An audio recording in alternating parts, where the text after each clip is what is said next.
හරි හැමෝටම ආයිබෝවන් 2020යි 26 නැත්තම් 2026 ඒ ලෙවල් කට්ටිය තමයි කතා කරන්නේ මේ වෙනකොට පුතේ ඇත්තටම කිව්වොත් දැන් මේ වෙලාවෙම රෙකෝඩින් ටික තාම කාටවත් දෙන්න බලාපොරොත්තුවක් නැහැ 26 ෆිසිකල් ක්ලාස් එකේ දරුවන්ට තමයි දෙන්න බලාපොරොත්තුව තියෙන්නේ. එතකොට මතක තියාගන්න ෆිසිකල් ක්ලාස් එකේ දරුවන්ට රෙකෝඩින් කියන්නේ තාපය, ද්‍රව ස්ථිතිය, විද්‍යුතය, කර්මාන්ත රසායනය සහ පරිසරය පාඩම් ටිකත් එක්කනේ මිනිස් අපි මෙත්‍රිසාසා තාක්ෂණික දියුණුව කියන පාඩමත් එක්ක සහ ඒ වගේම IT කොටස් ටික මම රෙකෝඩින් ටික දෙන්න බලාපොරොත්තු වෙනවා. ඊට අමතරව පේපර් 16ක ඩිස්කෂන් ඔයාලට දෙනවා. ඒක නම් හැමෝටම ගන්න පුළුවන්. හරි.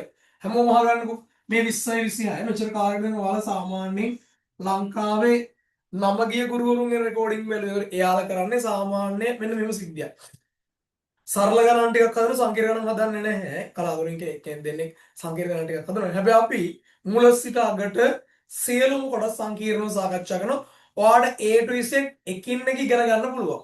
මුලින්ම අපි අද කරන්නේ ද්‍රව ස්ථිතිය පාඩමේ රෙකෝඩින් එක තමයි දාන්න හදන්නේ. ද්‍රව ස්ථිතිය පාඩම හරිද?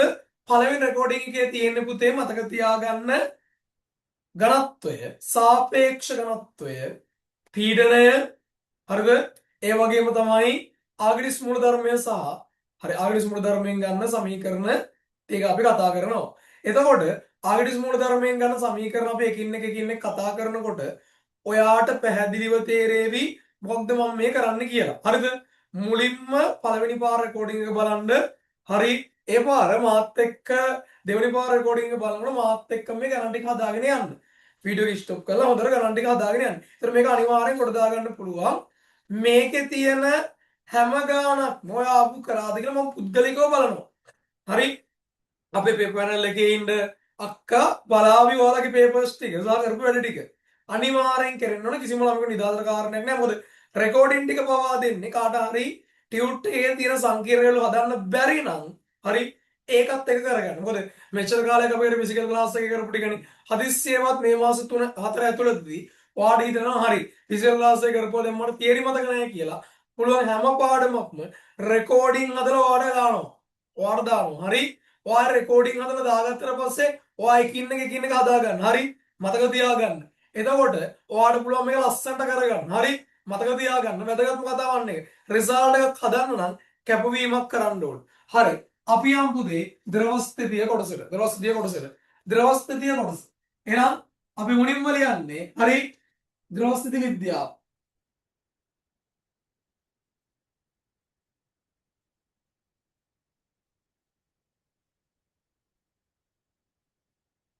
ඉතින් අපි කියන ද්‍රව ස්ථිති විද්‍යාව කියලා. හරි? ද්‍රව ස්ථිති විද්‍යාව.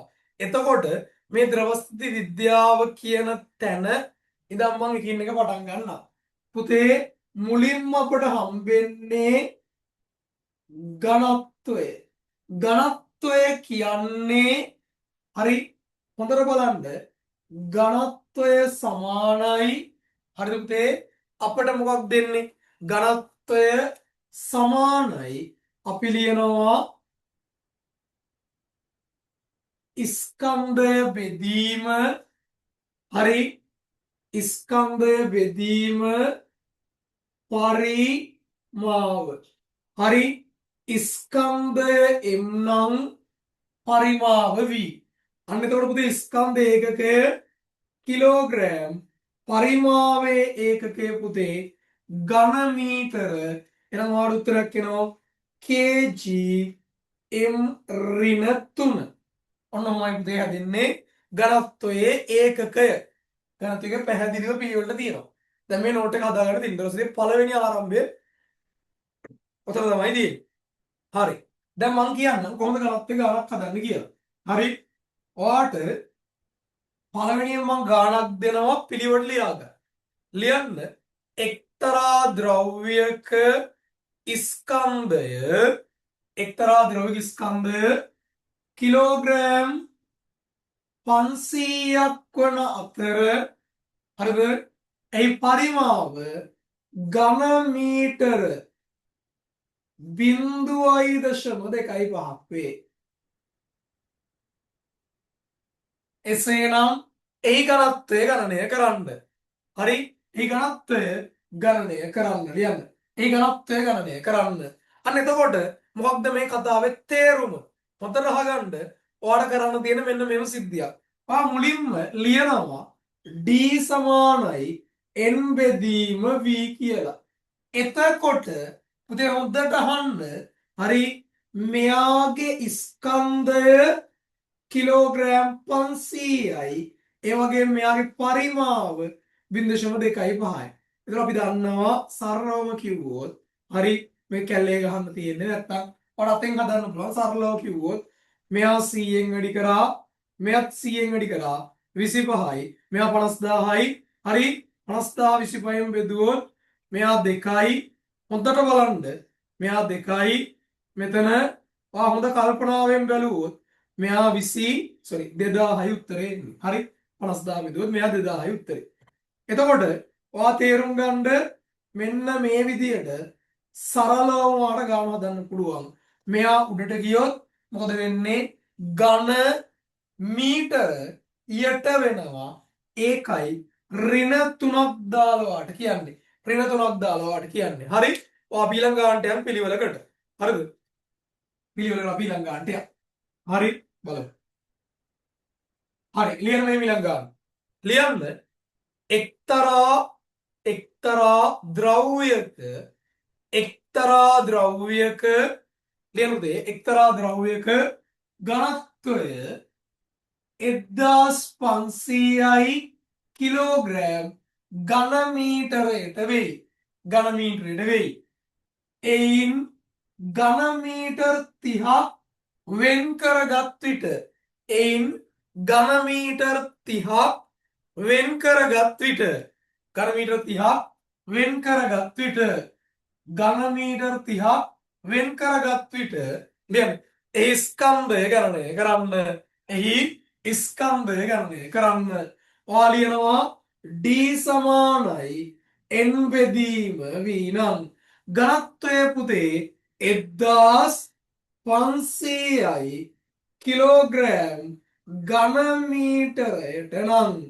හරි ඝන මීටරයට නම් මෙයා ගුණ වෙනවා මෙයාගේ පරිමාවෙන්. එහෙනම් මෙයා 30යි පුතේ ඝන මීටර සමානයි m. මෙයා කැපේවි. හරි මෙතන කැපුණොත් මෙයාගෙන් වැඩි වේවි. හොඳට බලන්න. හරිද? දැන් ඔයාලට එකින් එක තේරෙනවා. දන්නවා ඒක. මේ 1500 වැඩි කරොත් 15000යි 15000 තුනක් කිලෝග්‍රෑම් 45000ක් වෙනවා. ඔන්න කතාව 45000ක් වෙනවා. හරි පිළිවෙලට පැහැදිලිව අපි ගණන් ටික හදාගෙන යමු. හරි අපි යමු ඊළඟ ප්‍රශ්නෙට. හරිද? ඊළඟ ප්‍රශ්න අපි යමු. වීඩියෝ එක නවත්තලා ඔයා මොකද කරන්නේ? ඔයාට අවශ්‍ය වෙන සිද්ධාන්ත ටික හරියටම කරගන්නයි තියෙන්නේ. හරි අපි ඊළඟ කොටසට යමු. බලන්න කියන දේ. හරිද? ඒකයි කතාව. හරිද? දැන් අපි ඊළඟ කොටසට යමු. හරි? හරි පුතේ අපි කතා කරේ ඝනත්වය ගැන. ඝනත්වය ගැන කතා කරනකොට අපි දන්නවා මතක තියාගන්න ඝනත්වය කියන concept එක ඇතුලේ අපි දන්නවා ඝනත්වය කියන්නේ ඒකක පරිමාවක පවතින ස්කන්ධය. සරලව කිව්වොත් පුතේ ඒකක පරිමාවක් කියන්නේ සෑම ඕනම එකක පරිමාවක්. අපිට කියන්න බෑ ඝන මීටර එකක් කියලා විතරක්. දැන් බහුතර SI ඒකකය ඝන මීටර එක ගොඩක් කටිකරන්නේ එහෙමනේ. ඝන මීටර එක පොදින ස්කන්ධය. ඇත්තටම මේක නෙවෙයි concept එක. ඝන මීටර එකක් වෙන්න පුළුවන්. ඝන සෙන්ටිමීටර එකක් වෙන්න පුළුවන්. නැත්නම් ඝන මිලිමීටර එකක් වෙන්න පුළුවන්. හරිද? ඒක වැලිඩ් එක තියෙන්නේ හදන රාශියත් එක්ක. ඒක තමයි අර ඉගෙන ගන්නවා කියන්නේ. ඔයා කෙනෙක්ට ඉගෙනුවත් නැත්තම් මම ඔයාට ඉගෙනනකොට වුණත් ඒක අපි හරි නිර්වචනය දෙන්න ඕන. ඒකක පරිමාවක ස්කන්ධ යම් ඒකකයකින් එක ඒකකයක් තෝරගත්තට පස්සේ පුතේ එයාගේ ස්කන්ධය තමයි අපි කියන්නේ මොකද්ද? ඝනත්වය කියලා. එතකොට දැන් ඔයා ඔන්ලයින් ක්ලාස් එකට සම්බන්ධ වෙනකොට මේ හැම දෙයක්ම පාඩ ඩීප්වම උගන්වනවා. හේතුව මොකද? මතක තියාගන්න මේ හැමදේම හරිම වැදගත්. හරිද? එතකොට දැන් ඔයා ඝනත්වය ගැන කතා කරානේ. අපි ඝනත්වය ඇතුලේ ඝනත්වය හෙව්වා. ඝනත්වයේ පරිමාවයි ස්කන්ධය හෙව්වා.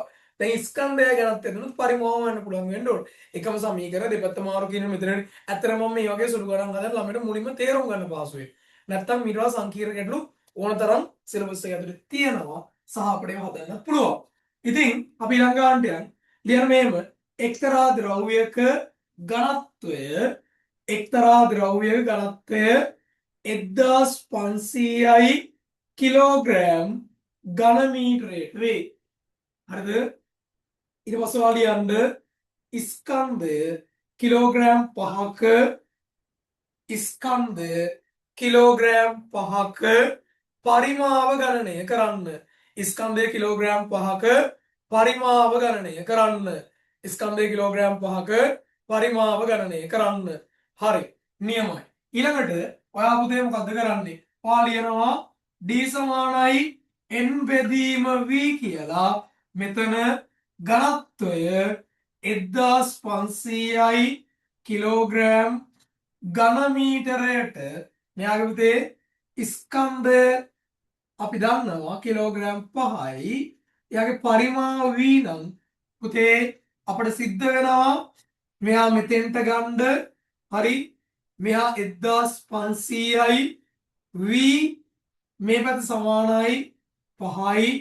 මෙයත් 1500ෙන් බෙදුවා. මෙයත් පුතේ 1500ෙන් බෙදුවා. එතකොට උත්තරයක් එනවා මෙයා 1යි. මෙයා පුතේ 3යි. v සමානයි 1 බෙදීම 300යි ඝන මීටර කියලා. හරිද? v සමාන 1 බෙදීම 300යි ඝන මීටර කියලා. මෙතන තුනක් නිසා වරම පේන්නේ නැති නිසා මෙතන ලියන්නම්. v සමානයි 1 බෙදීම 300යි කියලා අපට කන්වර්ට් කරගන්න පුළුවන්. මෙයාගේ ඒකකය ඝන මීටර. හරිද? දන්න ඝන මීටර. හරිනේ? ප්‍රශ්නයක් නෑ.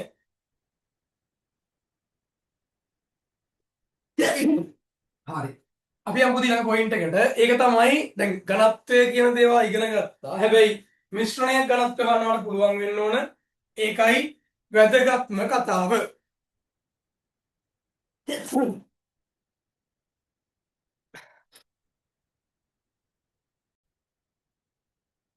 හරි. ඊට පස්සේ මොකද අපි කරන්නේ? දැන් ඝනත්වය හරි.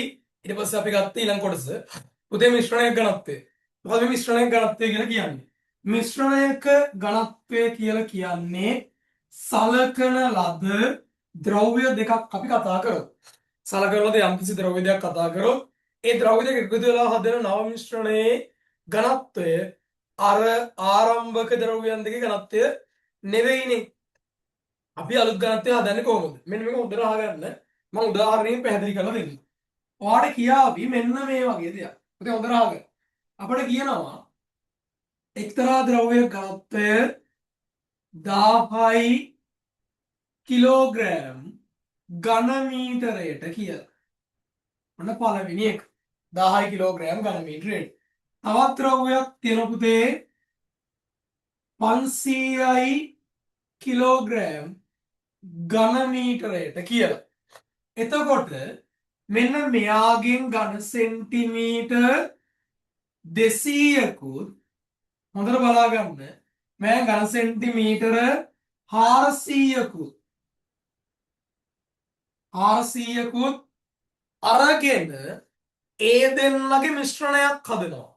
ඒ දෙන්නගේ මිශ්‍රණයක් හදනවා පුතේ. ඒ හදන මිශ්‍රණයේ ඝනත්වය හමු. සාමාන්‍යයෙන් හොඳට බලන්න ඔයා ලියනවා ඝනත්වය සමානයි ස්කන්ධය බෙදීම පරිමාව කියලා. හැබැයි මෙතන ගැටීමක් එනවා. කොහොමද අපි මෙයාගේ සමස්ත පද්ධතියේ ඝනත්වය ගන්නෙ? d සමානයි ඝනත්වය ගන්න වෙන්නේ පළවෙනි ද්‍රව්‍ය ස්කන්ධයයි දෙවෙනි ද්‍රව්‍ය ස්කන්ධයයි එකතු කරලා පුතේ මෙතන අපි ලියනවා පළවෙනි ද්‍රව්‍ය පරිමාවයි දෙවෙනි ද්‍රව්‍ය පරිමාවයි එකතු කරලා සමස්ත ස්කන්ධය සමස්ත පරිමාවෙන් බෙදලා පෙන්නනවා. හරි? දැන් ඔයා මේකත් එක දුන්නාට පස්සේ මේ පාඩම් වලින් තියෙන පේපර් ඩිස්කෂන් වලට එකතු වෙන්න පුළුවන්. හරි? එකතු වෙන්න පුළුවන්. එතකොට වැදගත්ම පොයින්ට් එක තමයි. හරි? මෙන්න මෙහෙම. ඔයා හොඳට බලන්න මම මේ කියන දේ. හරි පළවෙනි පොයින්ට් එක තමයි පුතේ මේම සිද්ධියක් වෙන්නේ. හරි හොඳට අහගන්න. පළවෙනිම දේ තමයි අපට මෙතන කියන්නේ මොකද්ද පුතේ?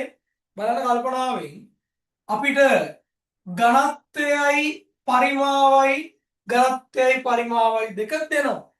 අපි ස්කන්ධය හොයාගන්න ඕන. හැබැයි මෙයා දෙන්නේ ඝන සෙන්ටිමීටර්. දැන් කොහොමද ගාන හදන්නේ?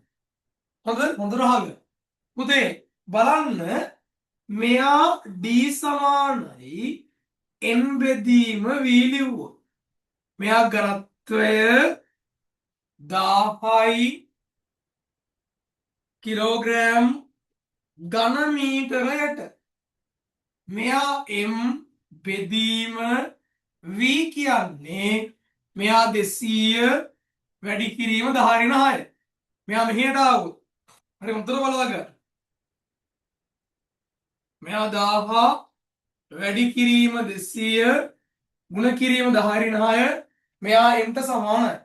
පුතේ බලන්න මෙයා m ට සමානයි නම් මේ සේරම ටික මෙතෙන්ට ගමු ඍණ 1යි මෙයා 0.2 කිලෝග්‍රෑම් 0.2 කිලෝග්‍රෑම් ඊළඟට මාර්ග පොඩක් තියාගන්නම්. හරි මේක අපි වහන්නම් ව්‍යායාම එක ලියනවා පුතේ. හරි රෙකෝඩින් එක වල එක මම මෙතෙන්ට කියපු දෙන්න ඕන නම් කියලා ආයෙ බලන්න පුළුවන්. හරි අහන්න අපි අනිත් කෙනා තදලිමු. මෙයා ඝනත්වය 500යි. අතර බලන්න කිලෝග්‍රෑම් ඝන මීටරයට ඊළඟට මෙයාගේ ස්කන්ධය m හරි පරිමාව 400යි.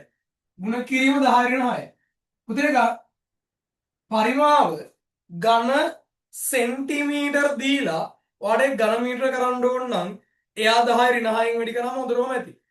10 ඍණ 6න් වැඩි කරාම හොඳටම ඇති. එතකොට පුතේ මතක තියාගන්න මෙයා මෙහෙට එනවා. මේ ස්කන්ධය m මෙයා 500යි. 500යි වැඩි කිරීම 400 ගුණ කිරීම 10 ඍණ 6. මේ දෙන්න කැපුණොත් මෙයා ඍණ 2යි 4 5 20යි. මෙයා පුතේ කියද? මෙයත් අපට කැරකිලා යනවා කියද පුතේ? මෙයාගෙන් 200යි මම 400ක් ගත්තනේ. එහෙනම් මෙයත් 0.2 කිලෝග්‍රෑම්. උත්තර බලන්න.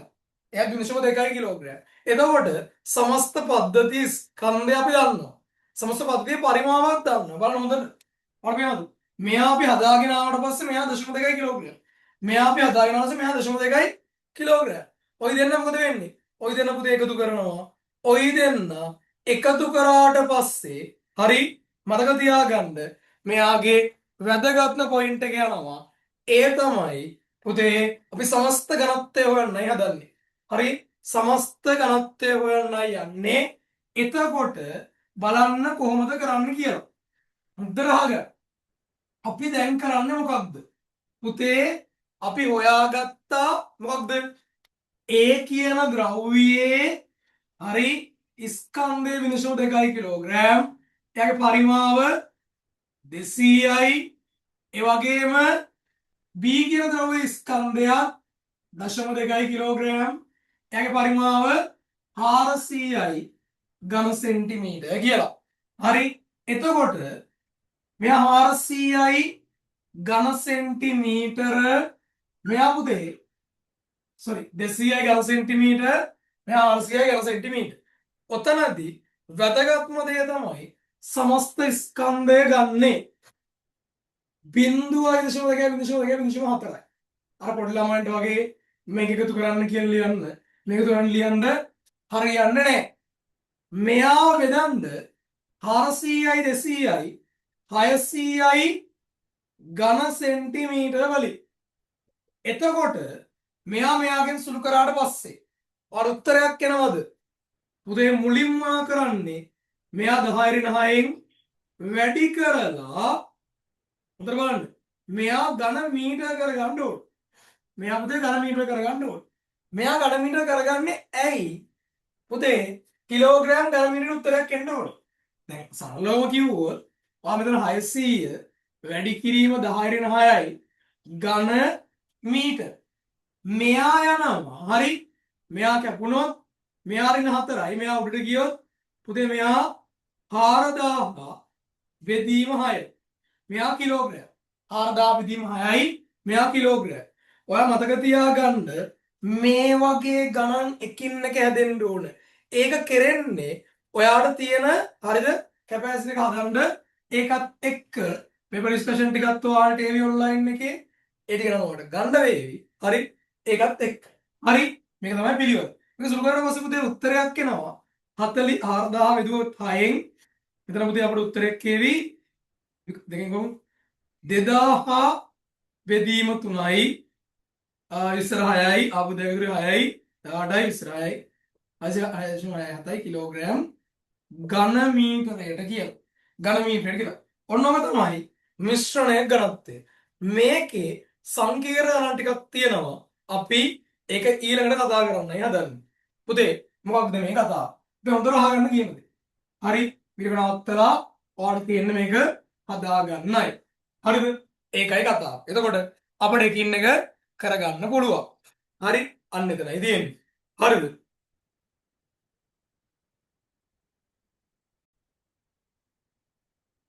හරි. එතකොට අහන්න කියන දේ පළවෙනියෙන්ම ඔයාලට කියන්නේ මෙහෙම කතාවක්. පළවෙනිම concept එක ඇතුලේ ඔයාලට කියනවා පුතේ මෙහෙම.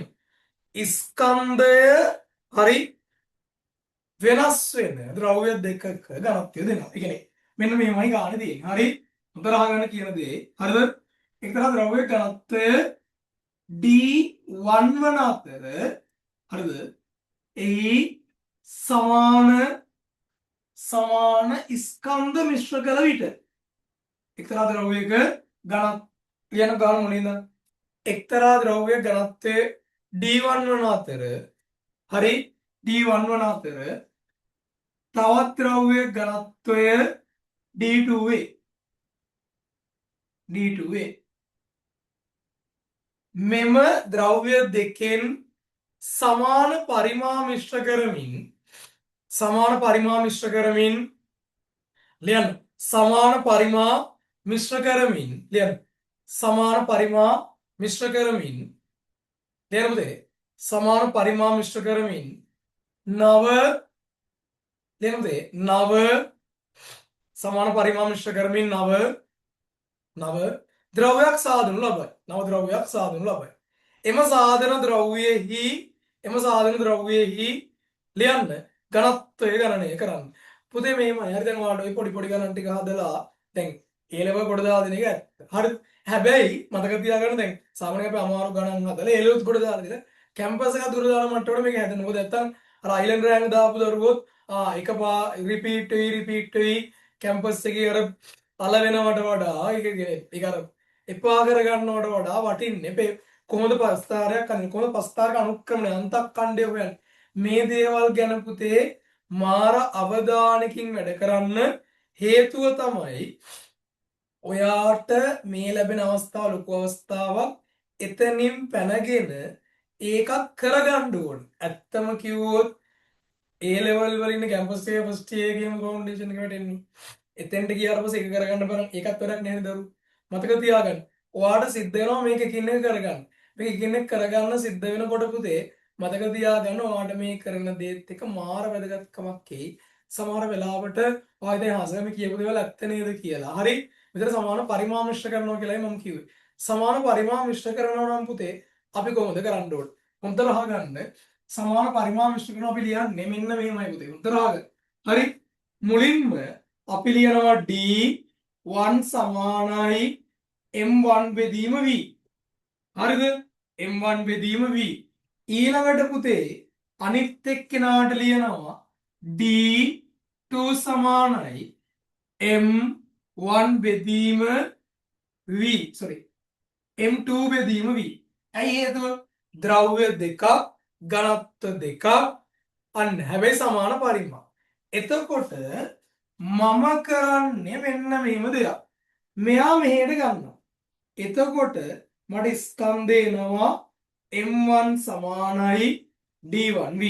මෙතන පුතේ D2 V සමානයි M2 කියලා. බලන්න. එනේ ක්‍රමානුකූලව ගණන් ටික ඔය අනිවාර්යයෙන්ම කොට යනවා. හරිද? ඊළඟට වැදගත්ම පොයින්ට් එක වෙන්නේ පුතේ මෙයා. මොකක්ද? M1 දැන් සමස්ත ඝනත්වය ගන්න කොහොමද පුතේ?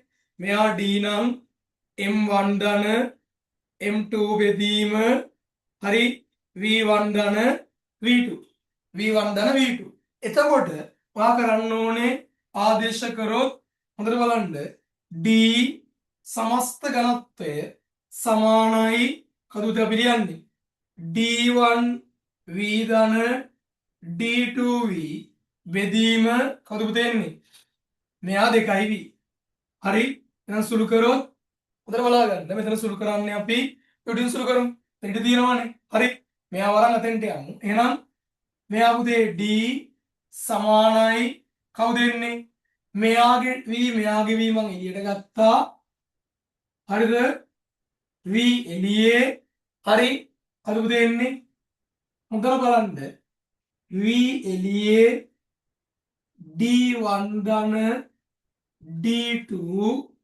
බෙදීම 2V මෙයාට මෙයා කැපෙන්න ඕන එහෙනම් පුතේ ඝනත්වය කියන්නේ D1 ධන D2 බෙදීම 2යි මේ ද්‍රව්‍ය මේ ද්‍රව්‍ය තාම සරල ගණනය කිරීමක් එතකොට ඔයා දන්නවා මෙන්න මෙතෙන්දී අපිට පළවෙනි පියවර දෙවෙනි පියවර ඒ වගේම මෙහා පුතේ තුන්වෙනි පියවර මෙහා හදාගත්තා හතරවෙනි පියවර ඒ වගේම තමයි මෙහා පුතේ පස්වෙනි පියවර ආදේශ කිරීම පුතේ හයවෙනි පියවර හරිනේ අවසාන සුළු කිරීම දරුවනේ හත්වෙනි පියවර ඔන්න ඔය විදියට එකින් එක හදනවා මෙතනයි මම මෙච්චර සංකීර්ණ ගණන් ටිකක් හදවන්නේ පුතේ සබ්ජෙක්ට් එක හරියට දැනන් ඉන්න ඕන චූටි පුතාලාට නෙවෙයි අපි උගන්වන්නේ හරි චූටි පුතාලාගේ ගණන් හදලා හරිද චූටි පුතාලා වගේ කැම්පස් ගිහිල්ලා හරි බ්‍රෝඩ මේ කැම්පස් එකේ ඩිග්‍රී කරගන්න පුළුවන් ආයෙ මෙන්න බෑනේ හරි